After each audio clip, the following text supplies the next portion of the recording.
You're very welcome to this edition of Soundshack 49. It's good to talk. Tonight we have Stephen from Motorbike Training NI with us, folks.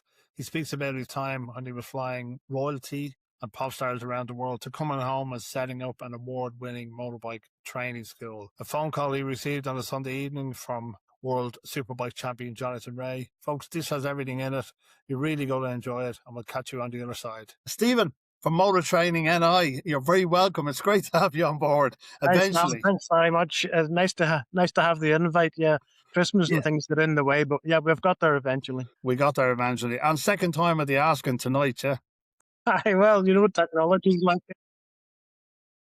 Technology got in the way, folks, earlier on, but it's brilliant to have you on. And we were speaking before in your past life a pilot, and now you've have a award-winning company set up in the last few years. So Motor Training NI, do you want to, when we start, we'll have a chat about that. How did this come about? Oh, it came about, basically, I've always had motorbikes. You know, my granddad had a bike, or two bikes. My dad had two bikes. You know, I had a bike. My brother had a bike. And so we're always a biking family. And somewhere along the line, I did a bike safe course, which the PSNI run up here. I think the Garda do the same down in the south. And the encouragement I got from that bike safe course led on to do some advanced training. So I did 2 or 3 advanced courses, and the encouragement from that led on to do an instructor's license. And once I had the instructor's license, I ended up freelancing at a few schools. The schools were busy schools, set up obviously to make money. That's what people go into business for. But I'd retired from a previous career and had spare time in my hands. And I thought to myself, you know, wouldn't it be nice to do this with brand new bikes, nice clean clothes, just do one-to-one training. That'll be our unique selling point. Buy people lunch if they're here all day, and just make the whole idea of learning to ride a motorcycle a pleasant experience. And one of my friends said to me, I think you've got a point there. He said, you go and buy a bike, I'll build you a website and I'll come and work for you. And that's where it started. And here we are 9 years later, probably the busiest school in the province. And award-winning. And award-winning, yeah, absolutely. Award-winning, yeah, you have to. Listen, it's no mean achievement to get that award, like, you know. I mean, we didn't go out to set off to do anything like that. It's just, yeah, it seems to be what we do is what people want, and we're pretty good at it, and yeah, it does get recognised. So a weekly basis, by the sound of it, you're fairly flat out, even all year round, or is it a bit quieter this time of year, or is it no, we're busy all year round. As I say, it wasn't set up to make money, so we don't make a fortune, but we just enjoy what we do, because everybody's retired from a previous career, apart from a couple of the part-time instructors. So yeah, we just do it for fun, really. But yes, to answer your question, no, we don't get any quieter over the winter. It's just the days get shorter. So instead of working o'clock, we ended up finishing about 3:30 to get the bikes washed up and back into bed for 4 o'clock before it gets dark. That's it, and you enjoy it. It's brilliant. I always sort of say I have two teenage daughters, and you know, I said, look, try and find a job where you have a smile on your face going out the door and you're coming back. And lucky enough, I sort of have that in my day-to-day routine. I enjoy working where I am and the people I'm working with. Setting up the business was sort of, what was the main obstacle in your way setting it up? Like you were saying, a website being built, trying to get out. Were you nervous about will the phone ring? Was that a major concern? Yeah, it was a bit of it. Well, I was in a fortunate position that I wasn't relying on the money coming in, but it was going to be an investment to set the company up. So the worry was, you could set this up and spend some money buying bikes and things and nobody would come. So that was the only worry. Getting insurance and thing at the time was relatively easy. It's very different now, but at the time it was simple. And as I say, the guy who came to work for me has been with me from day one. He built the website, so there wasn't a large cost in that. So the whole setup cost wasn't very much at the time. And it was just, will they come? And they did. Which is fabulous, isn't it? You're sort of saying your weekly basis, so people who book in, you do advanced training. Is there a major call for that, or is that something that the people, they just want to learn bikes? Not as much of a call as I would like to. I mean, that's my passion, advanced training. I just love doing advanced training. Very few people come through the school doing their basic license and come back for advanced training, which is so disappointing. Where we get most of the advanced training is people who've been out, maybe had a scare, maybe they've been away for bikes for a while and they're coming back and thinking I could do with some training. And we sort of suggest to them they do some advanced training. Or again, some come from Bike Safe because I get the opportunity to go to Bike Safe and promote advanced training. Brilliant. And again, some people come from that. But yeah, there's not nearly enough people come to do advanced training. It's something as a bike rider myself, I keep saying. So maybe when we put down the phone after this, I'll give you a shout and I'll drop up and see you, because it's something I want to do. I've had a few scares in my time. Lucky enough, I'm here to talk about them. But the general punter coming into you is the age category. Are we talking young fellas coming in, 18, 19, 16, 17, whatever, or are we talking about the guys who I normally see on bikes on a Sunday afternoon? They're in their late 40s, early 50s, and that, coming back to bikes after getting a few bob in their pocket. It changes, and no 2 years are the same. I mean, the youngest we teach is 16, who are riding 50cc mopeds. The oldest person who came through the school was 78. Who wanted to ride all his life, and his wife wouldn't let him, and she took not well and ended up in an old people's home. And he came and did the test at that point, and now he rides his bike up and down to go and see her on his motorbike. So that was the spectrum, 16 to 78 at the minute. Yet you still get some young people coming through it because it's cheaper to insure motorbikes than it is a car, so they come through, and some people just have a genuine interest in motorbikes. And I would say the majority of people are sort of 30 to 50 age group, and maybe they've got a bit of disposable income now, or the kids have grown up and moved out and they've always wanted to do this. We get a lot of people who have been riding around for years who shouldn't have been riding around and never done a test. And now they're wising up thinking, no, somebody's going to catch me someday, and they come. But yeah, a broad spectrum, but I would say the majority of people are 30 to 50. Brilliant. I went back and I've been riding bikes all my life, but when my the kids came along, I sort of let my license lapse, and I went back and I did the IBT.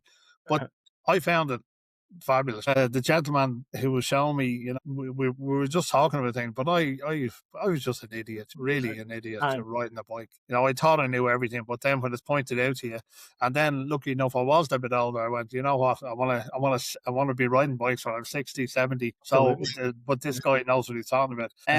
I found when I was doing it, this young chap came in, and he was after being in Greece, and he was riding scooters. He was over there for 2 weeks on holidays riding scooters. But he arrived and he had a sort of, I call them the pot lids, the pot helmets, I think he bought them in nothing against Aldi stuff. But I think it was done aware. It wasn't a bike shop. He had a sort of a suit leather jacket. The sleeves, when he held the handlebars, were up here on his. The jacket just was non-existent. It was more for look than anything else. A pair of fingerless gloves, and I just said to myself, that fella's never been down the road on a bike. So did these guys come to you? I'm sure they do, and you to go, listen, this isn't happening today. We can't do this. No, because we supply everything. We supply helmet, jacket, gloves. The only thing we don't supply is boots, but we make it clear when they book that they're going to have to bring some form of strong footwear, like walking boots, hiking boots, DMs or something like that, and we supply all the kit, so they're not going to turn up and have to wear, as you say. If they did, we just wouldn't let them out. The DVA up here who license us have very strict rules what you're allowed to wear, and you can't have exposed skin. You must have an armored jacket. You must have proper gloves and a helmet and things like that. So, it's never an issue because we wouldn't let them out like that. It's mad that when I travel, I go to a lot of bike racing around the world. And in Spain last year, people on the back of the bikes down at we were in Aragon, and fellas coming in on Fireblades with a pair of sandals and just Stephen is crazy stuff. I mean, what you mentioned IBT up here, it's called CBT, compulsory basic training, and the first part of that is basically a chat about kit. Why we wear helmet, what's the difference between leathers and textiles and things like that. And I have a set of photographs of people who have fallen off bikes, wearing shorts and flip-flops. And I show them to them, and some of them are thinking, oh my goodness, you fall off a bike at 30 miles an hour wearing shorts and flip-flops, you're going to go down to the bone. You're doing yourself serious injuries just at 30 miles an hour. No exposed skin, and you have to wear proper kit. Just as regards to training as well, you bring that guy on the bike, naturally you're probably in a sealed environment first, seeing how can he do it or can she do it? Fortunate, we have a huge training area. If you imagine probably a 4-acre field with a tarmac road around the perimeter fence and with junctions in it, so we go in there, close the gates, and it's a sterile environment. So we teach them how to, go, stop, change gear, ride slowly, do junctions, emergency stops. So all of that's controlled before we go out on the road. Yeah, brilliant. Yes. And then the road there. So they're in there for probably a day, and then you bring them out the road. Then do you find on the road the student acts totally different because it's a live scene there? No, we have them well prepared by that stage. Up here, we generally get CBT done in the day. There's no guarantee of that. They may run the second day, but the first part of the day, wee bit of theory, a lot of time in that training area where you're at. Take them to the point where you're thinking, I'm confident they would be comfortable on the road. If they're not, we just don't go out on the road. We then Yeah. have a gap in the middle of the day where we have lunch and we have a conversation about riding on the road. We show them pictures of roundabouts, junctions, and things like that, parked vehicles. How are we going to deal with that when we go out on the road? And initially, the instructor would go out in front. We have two-way radios, so we can talk just like you are to me now. Even though we're on two different bikes, we have two-way conversations. And then once you've done a wee demo for a while and they're settled down, and initially you go on quiet country roads, busier country roads, before you start attempting the town and traffic lights and roundabouts. But eventually then, when you're demonstrated everything, you pull over, let them go in front, and then they're in front for the rest of the course. And so, any funny stories? Any good visits? Lots of funny I'm sure, stories. You know, I'm as I sure you said, have a lot, but you yeah. know, it's And I mean, looking back on them, they're funny. At the time, you think of these people yeah, from no, home. wow, You know, yeah, we had a guy turn up one day who, you're talking about kit and you're showing him the difference between this helmet and that helmet. And I give him a crash helmet and said to him, you put that on and I'll put mine on. So he was behind me and I could hear him shuffling around. And from behind me, he said, I can't hear anything. Sorry, I can't see anything. And it sounded more like, I can't see anything. But, and I turned round and he had the visor at the back. brilliant. My 6-year-old grandson realizes that you put the window at the front. But how are you Yeah, going to get into this? So I said to him, mate, are you having a laugh? And he said, no, I can't see anything. I said, mate, you've got the helmet on back to front. So then he tried to turn it with his head in it. And I'm thinking to myself at that stage, this is going to be a long day. So we then went out to look at the bike and we started walking around the bike showing him, here's the throttle, here's the clutch, etc., etc. And he's walking around it and he's thinking, how do I get onto this? I'm thinking, it's just like a bicycle. You throw your right leg over it. But he happened to be standing on the right-hand side of the motorbike. So when he threw his right leg over it, he ended up facing backwards. And I'm thinking, how can anybody be this dense? Yeah. Like you look at people like that and you say, how did they get out of bed? Like that's the funniest thing I've ever heard. Yeah, it's not like I've seen the video of the guys putting the open face lids and put them on the wrong way around. The wrong way around, yeah. And Yeah, you think nobody could be like that, but there are people like that. Yeah. it's mental. It's mental. And sometimes you just have to think, I don't think motorcycling's for you. So Yeah, yeah. it's not. I mean, I had one guy one day who normally, if they've never had any experience on a bike and I'm teaching them to ride, generally I teach them how to stop before I teach them how to go, because there's no point in sending them down the training area and thinking, how do we stop when we get to the end? So without even the engine going, I'll just set them on the bike and I'll say, I'm going to push. So there's going to be no engine going. When I ask you to stop, I want you to very gently squeeze that lever, and it lets them feel the brakes while they're going slowly and how they're going to stop this thing.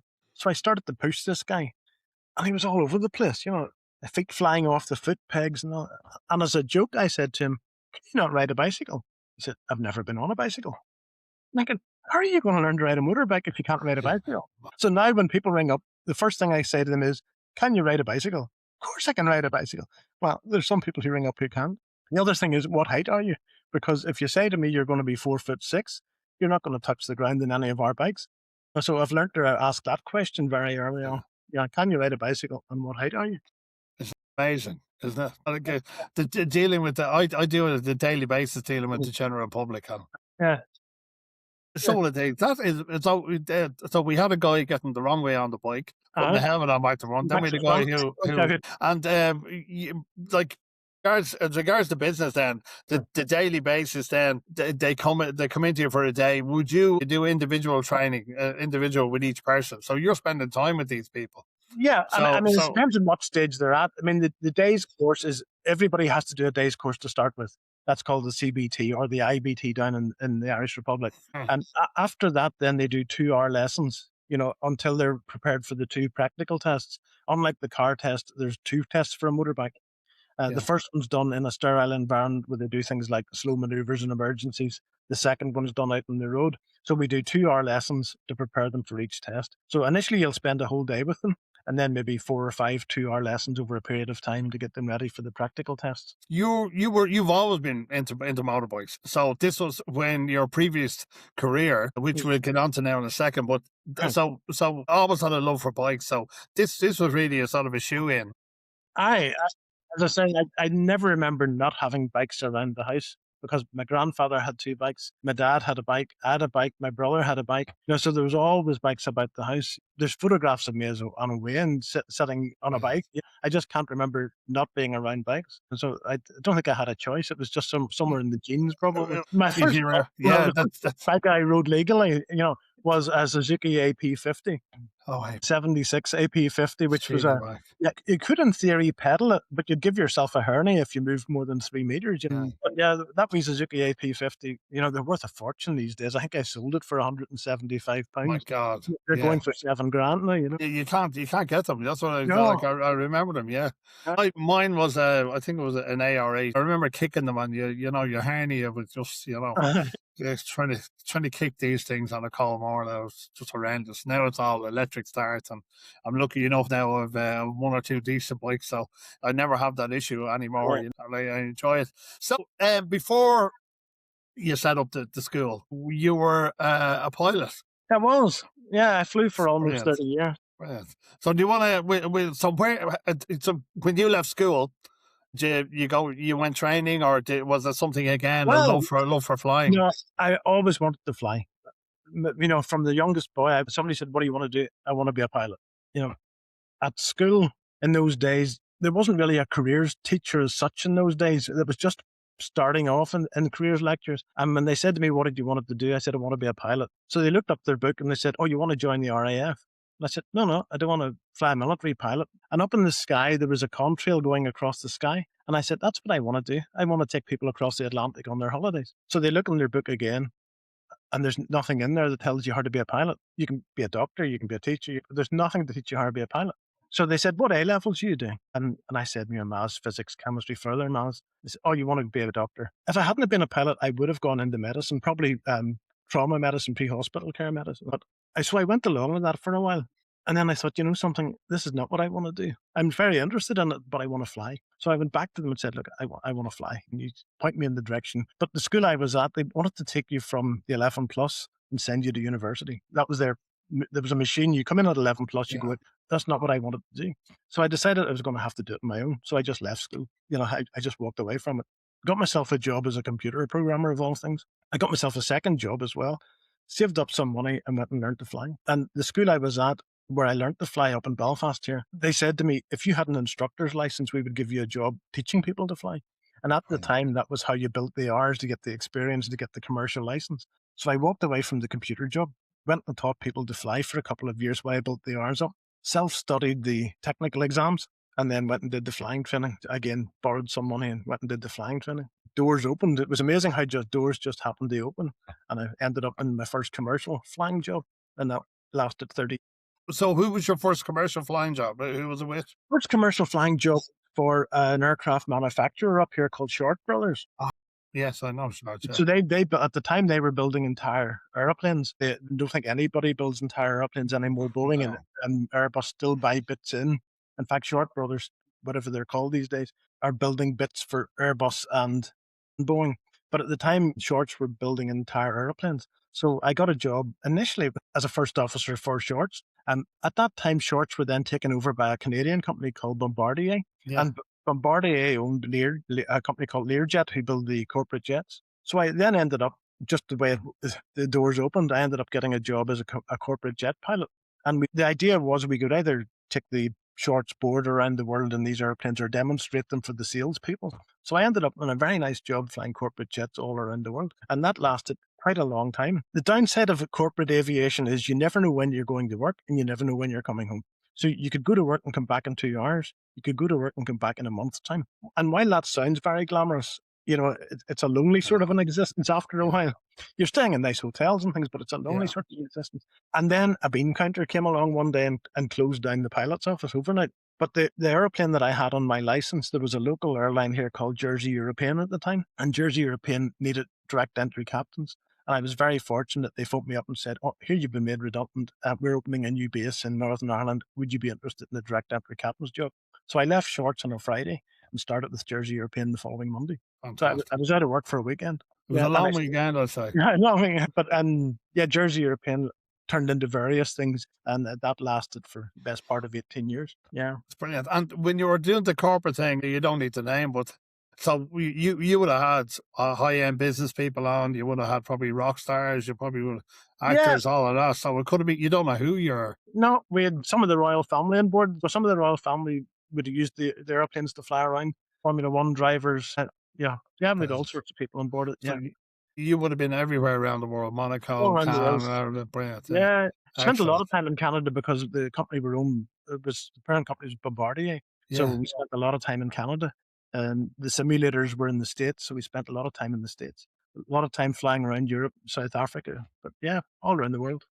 brilliant. And do you miss it? Do you do any flying now? Like, No, the last time I flew, I mean, I still have a license, but I don't exercise the privileges of it. And the last time I flew, I took myself down to a local airfield down here where they had an amphibious aeroplane, so it can take off tarmac or land in water. And I'd never done any float plane flying, so I thought I'd take myself down there for an hour. And I flew around for an hour, took off tarmac, went and bounced around some lakes, and then came back and landed on the tarmac again. And I thoroughly enjoyed it. And then I said to the guy who owned the aeroplane, right, what I owe you for that? And it was like £360 for an hour. When I learned to fly, it was £34 an hour. I was thinking, how do they justify £360? And I said, I don't want to buy a share in this. I only wanted to fly it for an hour. I don't want And to win. I just thought I enjoyed it, but I didn't enjoy it that much. And I haven't actually flown a real airplane since. A 360 an hour. Gee. 360 an hour. Yeah, so Mm. like you can imagine. Imagine what these private jets are costing. Oh, These yeah. guys, which I look at some of them. Private jets, although they're colossally expensive to fly. If you take 10 businessmen, all going business class fares, say from Amsterdam to Cape Town. Yeah, it's going to cost a lot of money, but they have to stand in a queue. They have to go through airport security. The corporate jet world, they go through a different door. They have their own security. They're on the airplane on their way. They're in a bed sleeping overnight on the way to wherever they want to go. Yeah. So if you have enough people, corporate aviation is actually a more economical and better use of their time. I read there the likes of these Formula One drivers, actors, not like they all have their own planes because their time, because they're doing press junkets, they're launching books, they're launching stuff for the team, they're everything, constantly. Yeah. So they're like Rory. Sure, Rory there was Rory McIlroy was like he just flies. Yeah. And Like, and it's all tax deductible as well. Yeah, so these guys just get their own jet, and that's really it. That's where they go. Yeah, they do. That's where they go. It's unbelievable. If you were sort of starting again, would you change anything? If you were back at that young fellow walking out of school that day, would you change anything over the last? There's also always things you look back and things I wish I'd done something slightly different. Would I have gone to? I always wanted to stay living in Northern Ireland, and that limited to what I could do in aviation terms. If I would have been happy to sort of say, yeah, I'll go and live in England, yeah, I probably could have flown bigger aeroplanes. But again, the bigger the airplane, the further away from home they take you. Yeah. And I wanted home every night. So the fun part of aviation is taking off and landing. The rest of it's quite boring. So I wanted somewhere where I get lots of takeoffs and lots of landings, and long haul wasn't going to offer me that. So I thought, no, I'll stay with short haul and stay in Northern Ireland. So the aviation career, I wish Shorts hadn't closed down. I just loved the corporate jet job, but that was a decision by somebody else. It wasn't my decision. And then the airline job was wonderful for a while, but after 30 years of doing any job, it's time for a change. So I wouldn't change any of that, except I wish the Learjet job hadn't closed down. Yeah, isn't it beautiful coming home in the evening? I love it. I know we argue sometimes with our partners or wives or kids or whatever, but it's just nice, coming in, taking off your shoes and just sitting down. Absolutely. I just love my own bed. I think it's the most wonderful place. And I get into bed every night and I'm so grateful it's the most comfortable bed. I just think, I just love this bed. Yeah. And you go around the world and you stay in lovely hotels, but there's nowhere quite like your own bed. I was away before Christmas for a few weeks. It was brilliant to come back home, of course, to see my family. But it's great. Just getting walking up the stairs, climbing into your own bed, and I have my own little things beside me, books. Can we go back to the school? I just want to go back to the school. You had some famous people through your doors in your motor training. Aye. I mean, we have never gone looking for famous people. We just do what we do, and if anybody wants to come to us, they come. Yes, we do a bit of Oh, advertising for everybody, but we don't go looking for famous people. But I was sitting on the sofa one night minding my own business. It was a Sunday night, and the phone rang, and I generally don't answer the phone on a Sunday night, particularly from numbers I don't recognise. But I answered the phone one night, and this guy said to me, "Is that Stephen that does motor training?" And I said, "Yeah." And he said, "This is Johnny Ray here." And no I'm thinking, way. "No way." And I said, "No, Jeez. this is a wind up." And he said, "No, no, it's not." I says, "I need to learn to ride a road license." I think, no, this is a wind up. And he said, no. And he mentioned a few people that we knew together. I thought, maybe it is real. And it turned out it was. And he said, I need to come to you and learn to ride a bike. You know, how can you teach a 6-time world champion?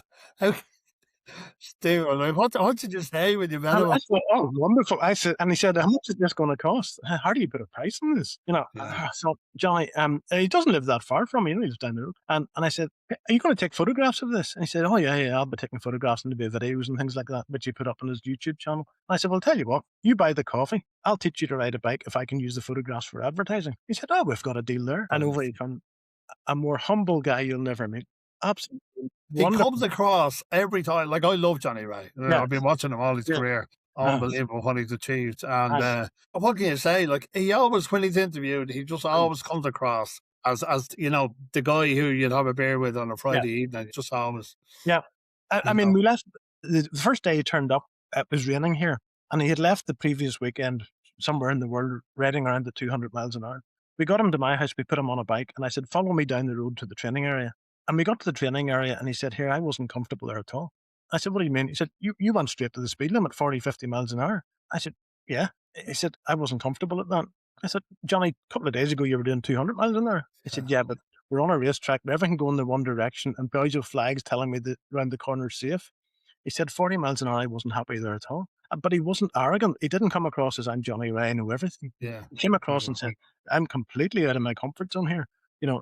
He was so humble, lovely guy. So just to put the record straight, Johnny wasn't the guy who put the helmet on the back on No, backwards no. And he or got managed on to the sit bike. facing forwards. And then a very similar thing happened not long after Johnny. Again, a phone call. This guy phoned up and said, I need to ride a motorbike. The first thing he asked is, have you ever ridden anything before? And this guy said, yeah, I've do a bit of racing. All right. Short circuits or roads? And he said, oh, I do both. Okay, what sort of road racing have you done? He said, oh, I've done the TT. And I'm thinking, oh, okay, if you're doing the TT, you must, at a You certain must know, standard. yeah. But I probably know you. I said, yeah, I know you. He said, you might know my name. And I said, well, who are you? He said, Michael Dunlop. No Yeah. way. No Michael way. Dunlop's the other end of the phone. No So way. eventually, yeah, we got him wheeled in and he came along and he discovered I was a pilot in a previous life. Of course, Michael has a private pilot's license, has his Yeah. own aircraft behind the house. So he heard that. He wanted to talk about airplanes and I wanted to talk about motorbike racing. But somewhere in there, we managed to get Michael a road license as well. And Brilliant. he brought his crew chief at the same time, a guy called Beaky. And he Yeah. came at the same time and we just had the best crack. I didn't know what to expect from Michael because Johnny comes across as really polished. Michael, I just didn't know what to expect. Michael turned up and he was just serious crack from day one. I Brilliant. just Yeah. thoroughly enjoyed it. Anybody who I know, Mm. I do marshalling at the TT. Ah, So I've seen him go by me fairly fast. yes, I met him in the pits once or yeah, twice. Just how you, Michael. But he has so many people after him. aye, It's like Johnny, at the racing. These aye, guys are played day in, day out. Can I absolutely. get a picture And I and a understand. selfie? Some people think Michael is a bit standoffish. He's not at all. He is down to earth. He's full of crack. He's up for banter. But at a race, he says, I have a job to do and I'm preparing my own machinery. I have a job to do. I need to concentrate on what I'm doing to get out and do a race. People will turn up to him and say, oh, you wouldn't sign these photographs I've got taken. And he'll sign 30 photographs and they'll turn up on eBay that night. So it's Yeah, just a I waste of his know. time. So I understand he just wants to peace and quiet to get his bike ready.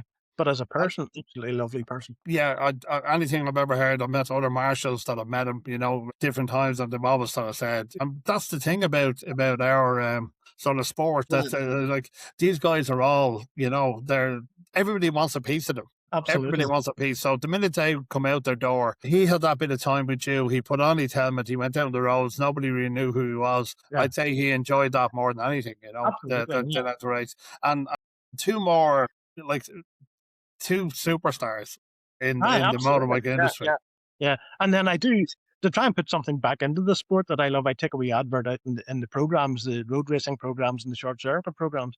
I'm not really looking for money back from that. I'm just putting money into the club that's running the event.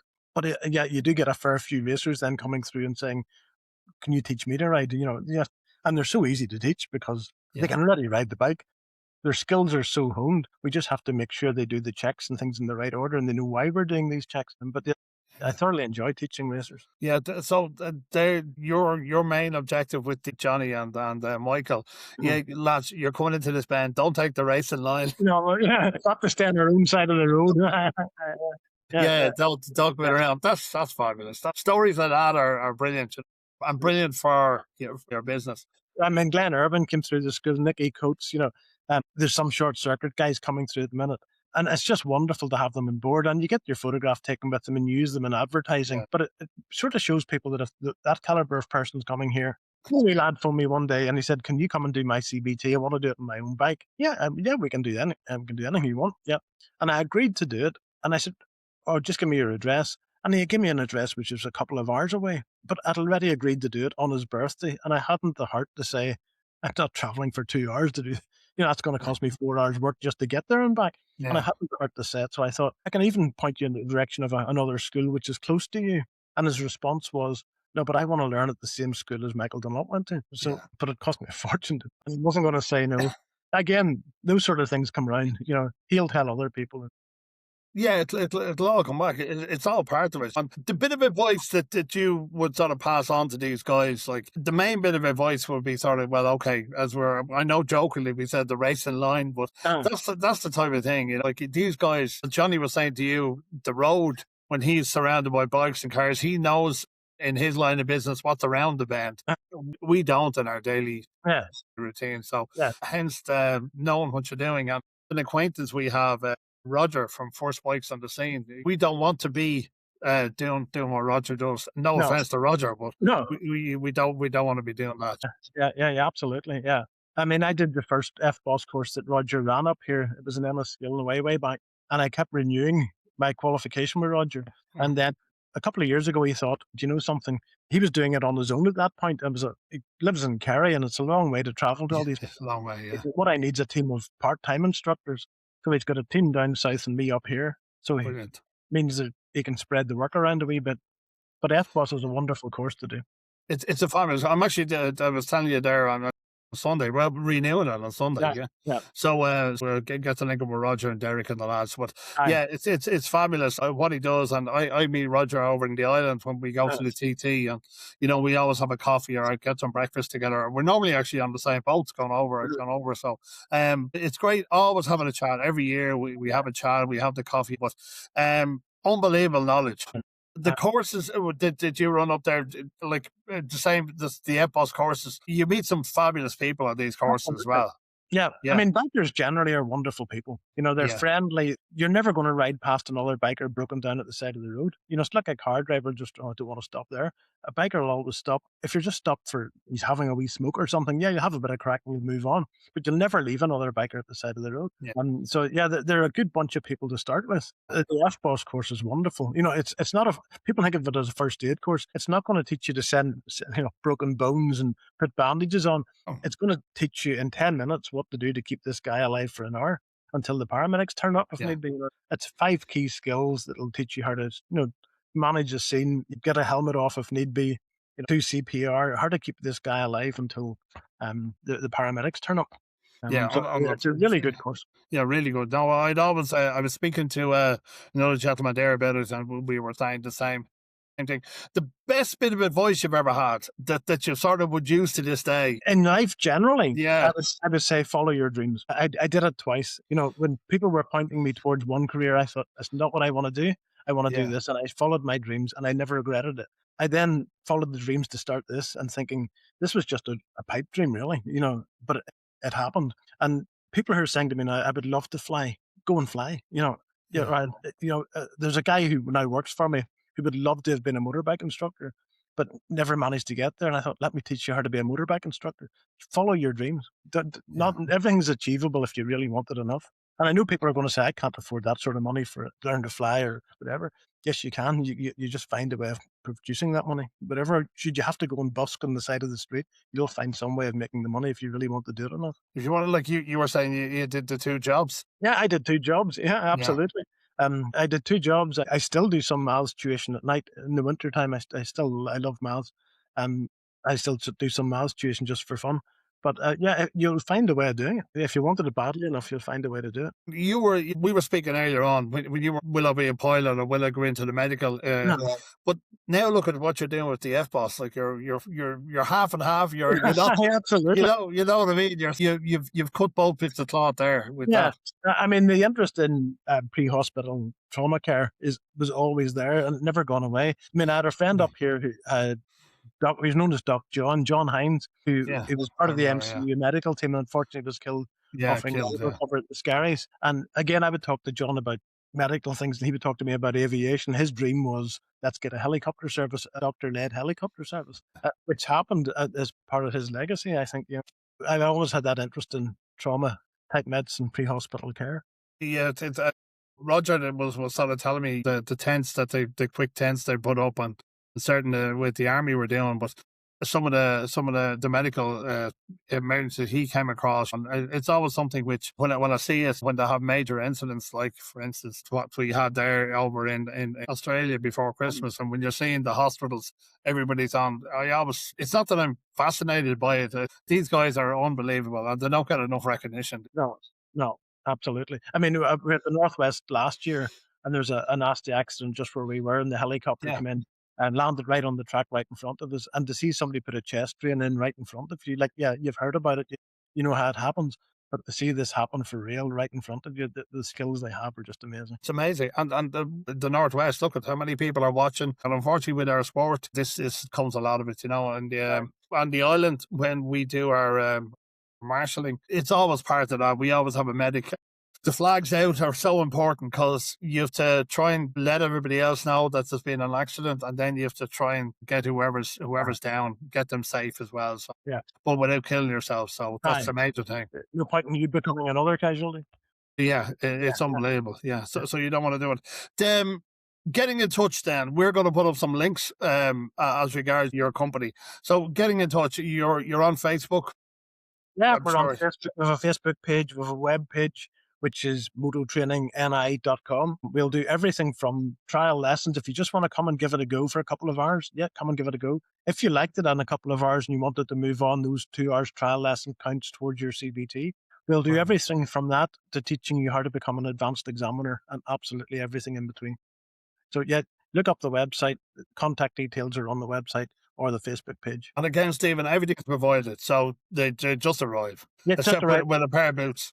Pair of boots and a driving license. So you have to bring your driving license. Now, some people Yeah. think that I have to apply for a provisional license if I hold a car license. No, your car license is the provisional entitlement for the motorbike. So you Yeah. just turn up your pair of boots, your car driving license. We supply everything else, including lunch, and you'll have a nice day out. Yeah, and as I said, the advanced definitely later on the summer we'll definitely give you a The shout. good We'll thing get about up us for is that. we have several advanced examiners now on staff, so they're resident examiners. So if you wanted to, you could come and do a condensed advanced course. So you can turn up on a Monday where we'll do a quick assessment and leave on the Friday with the test done. So whether you wanted to come every day or whether you wanted to come and do a residential course, yeah, we can do that. We can do a condensed or residential advanced course. It'd be lovely to do it. It'd be lovely to do it because it's. I mean, I met some lovely people over the years, and they've come and stayed, and we've done condensed courses where what we do is in the morning you'll start with a bit of training.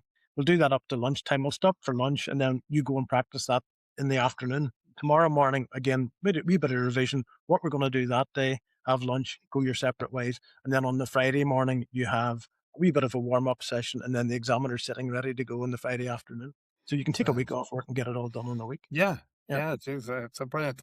The next 5 years, Like, what's like, and I don't mean this in any disrespect. None No. of us are getting any younger. Well, tell me about it. I find it hard every day. But anyway, I keep saying I'm going to do this, I'm going to do that. Like the next 5 years, what would you like? Have you anything sort of that you didn't do that you sort of like, I'd love to do that, or I'd love to try it, or? I mean, I love traveling. I still love traveling, and I try to get several holidays in a year. I love traveling on a motorbike, which it's hard to sometimes fit in as well. But yeah, holidays are great. But the thing is, going away from the work to have a holiday or going on an adventure, the school just closes down for a week or 2 weeks. Yeah.